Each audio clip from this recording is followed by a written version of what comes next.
तो आने वाला समय में आप देखेंगे कि सब लोग एनडीए के साथ होंगे और एनडीए को मजबूत करेंगे और देश के विकास करेंगे। देखिए, जहाँ तक सवाल आवास का है, आपको मैं बता दूं कि जो 12 नंबर श्री जीतन राम मांझी जी से पहले जब वो माननीय विधायक थे तब उनके नाम से अलॉटेड था। उसके बाद वो ज्योति देवी जो हमारे यहाँ बाराचट्टी की विधायक हैं उनके नाम से अलॉटेड था पिछले बार। कैसे जहाँ तक सिक्योरिटी की बात है तो सिक्योरिटी पूरी तरह से केंद्र सरकार, बिहार सरकार और सुरक्षा के मानकों को देख करके तय किया जाता है। नमस्कार, आप देख रहे हैं लाइव सिटीज। मैं हूं आपके साथ मधु।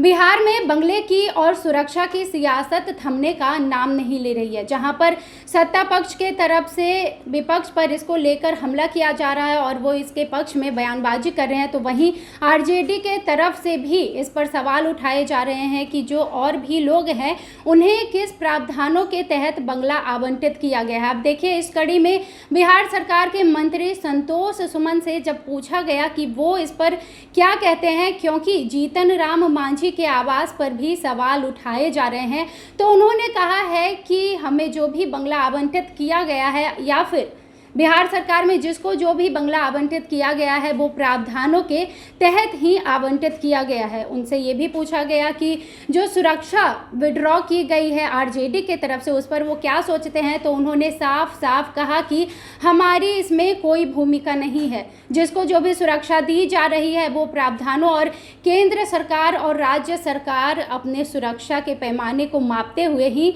सुरक्षा तय करती है, तो हम इस पर कोई टिप्पणी नहीं कर सकते हैं। बढ़ते ईंधन के दामों पर भी उन्होंने कहा है। कांग्रेस और डीएमके को लेकर भी काफ़ी कुछ कहा है। हम पहले आपको सुनवाते हैं बिहार सरकार में मंत्री संतोष सुमन का क्या कुछ कहना है। जिस तरीके से असंतोष जाहिर किया गया है टीएमसी में और साथ साथ डीएमके की तरफ से कांग्रेस बड़ी मीटिंग बुलाई है, इंडिया अलायंस की मीटिंग। देखिए, इंडिया अलायंस नाम की कोई चीज़ नहीं थी। एक गठबंधन जो हुआ था स्वार्थ के लिए हुआ था, चुनाव के लिए हुआ था और सब लोग बिखरे हुए हैं। जिस तरह से आपने देखा कि टीएमसी में भी बड़ी टूट हुई है, डीएमके भी उनके साथ अब रहना नहीं चाहता है। तो आने वाला समय में आप देखेंगे कि सब लोग एनडीए के साथ होंगे और एनडीए को मजबूत करेंगे और देश के विकास करेंगे। हाँ, आज समाचार पत्रों से मालूम हुआ है और वैश्विक स्तर पर इसकी वृद्धि होती है। हम समझते हैं कि वृद्धि हुई है तो कहीं न कहीं इसको बैलेंस किया जाएगा। माननीय प्रधानमंत्री जी और माननीय वित्त मंत्री जी इस पर जरूर निष्कर्ष निकालेंगे। सर, पहले राबड़ी आवास को लेकर के विवाद हो रहा था, उस पर सवाल उठाए गए मांझी जी के ऊपर भी कि उनका आवास कैसे दिया गया है और अब सिक्योरिटी को भी विड्रॉ कर दिया है, उस पर भी सवाल उठे हैं। आपकी सिक्योरिटी पे भी सवाल उठा रहे हैं कि क्या समीक्षा करके ही उनको सिक्योरिटी दी गई है। देखिए, जहाँ तक सवाल आवास का है, आपको मैं बता दूं कि जो 12 नंबर श्री जीतन राम मांझी जी से पहले जब वो माननीय विधायक थे तब उनके नाम से अलॉटेड था। उसके बाद वो ज्योति देवी जो हमारे यहाँ बाराचट्टी की विधायक हैं उनके नाम से अलॉटेड था पिछले बार। तो सवाल ही नहीं पैदा होता है कि उनके नाम से कैसे। जहाँ तक सिक्योरिटी की बात है तो सिक्योरिटी पूरी तरह से केंद्र सरकार, बिहार सरकार और सुरक्षा के मानकों को देख करके तय किया जाता है और हम समझते हैं कि इसमें हम लोग की भूमिका नहीं होती है।